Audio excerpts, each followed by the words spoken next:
One of the major reasons that the Las Vegas terrorist attack was as deadly as it was because of the use of so-called bump stocks that allow you, through modification and purchasing something, to take a semi-automatic firearm and closely mimic the firing rate of a fully automatic weapon. And now, after their use in Las Vegas, some politicians are looking to ban those devices. And you would think, since the only purpose of these accessories is to effectively allow you to circumvent a federal law, that wouldn't be that difficult. We should all be able to agree. This is one of the worst shootings in the history of our country. But not everybody's on board. Guess who's not on board? The NRA is not on board. So we've got two bills that would seek to ban these. We've got Senator Dianne Feinstein's bill would make it illegal for companies and individuals to buy bump stocks. You also have Representative Carlos Curbelo's bipartisan bill would ban them as well. But the NRA put out this statement saying, "We oppose the gun control legislation. These bills are intentionally overreaching and would ban commonly owned firearm accessories." And so they're always worried about that slippery slope. I mean, sure, you just don't want there to be massacres, you say. Yeah. And these things are not particularly expensive. The modifications are not particularly complicated, by the way. Up until very recently, and perhaps even today, you can watch videos on the internet that explain how to make these modifications. Well, to be fair to the NRA, if you run into a herd of armed deer, you're really going to need to fire that rapidly to make sure that they don't get you. So the reason this story is interesting, yeah, the NRA opposes every legislation that would regulate guns in any way, shape, or form, because they make money from selling weapons, and if those weapons kill you, they still made the money. In fact, they'll make more money because you'll get scared and buy more guns. So. But why it's interesting is because the NRA had said that they were going to be in favor of getting rid of bump stocks. And it was like the first time they had agreed to anything, even though like this is such a layup, it's so obvious, it's so easy, overwhelming percentage of Americans agree, yada, yada, yada. And we're like, but when the NRA said they would agree, I was like, whoa, okay, that's interesting. Apparently we have hit some portion of the bottom of the barrel.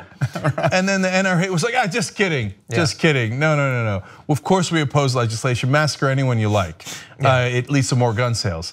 I mean, my excuse is, I think that it's a better approach to do a regulatory thing here. Really, wait a minute, I thought you guys were against overregulation and you were against executive orders and all that. But all of a sudden, no, not a bill, not a bill.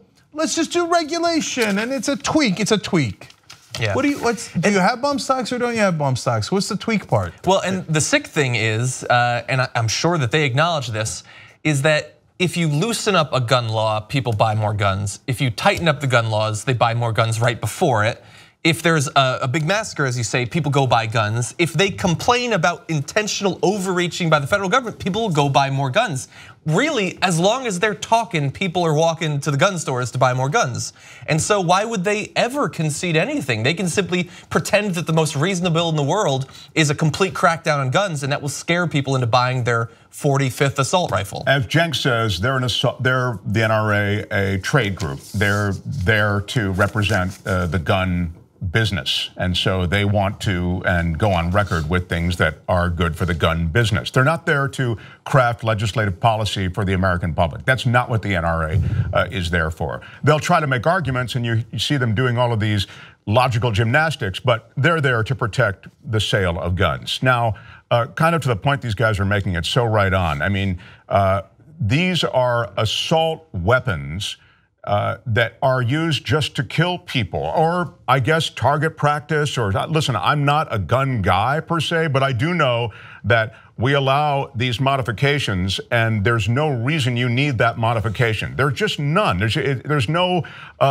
reason that you need those bump stocks. So it seems, as Cenk says, sort of a legislative layup. You know, you're not really giving up much ground. And the other thing I would say is that this Vegas shooter had a boatload of munitions. I mean, how do you let any American buy that much firepower? Why do you need that much? I mean, I get you want to defend your domicile, whatever the deal is, but why do you need 30 AR-15s? Why do you need 60 AK, whatever they are? That's the other huge thing that I think we let go in this country. Why can't there be some kind of reasonable limit on the amount of firepower that one person is allowed to acquire? So two comical things here. the NRA said, well, look, it's better to do it through regulation because it avoids an all-out legislative fight. But if you just said it's okay, there would be no legislative fight. To Mark's point, you bought all those congressmen. It was a nice purchase on your part for your business. And look, I've said it on the show 1,000 times. I believe in capitalism, and of course, a mixed economy of some sort. Government should do certain things, and business should. And so Nike should be able to sell sneakers all they like, because sneakers don't kill people. But if you sell something that either takes away our freedom or kills us, it is reasonable to say, hey, wait, let's think about how we do this. Not to say that you can't do it. So, for example, prisons take away your liberty. If we incentivize people through profit making to build prisons, well, they're gonna wanna stock those prisons with Americans, right? So they can maximize their profit. Yeah. That seems like a bad idea, right? That's not sneakers or jeans or McDonald's. And for weapons, they kill people. Now they also defend your home and you can go hunting with them. So can we have a reasonable regulation on, hey, this will help you defend your home, but you don't really need, or help you hunt, but you don't need bump stock for hunting vermint, as Mitt Romney said when he was running for president, right?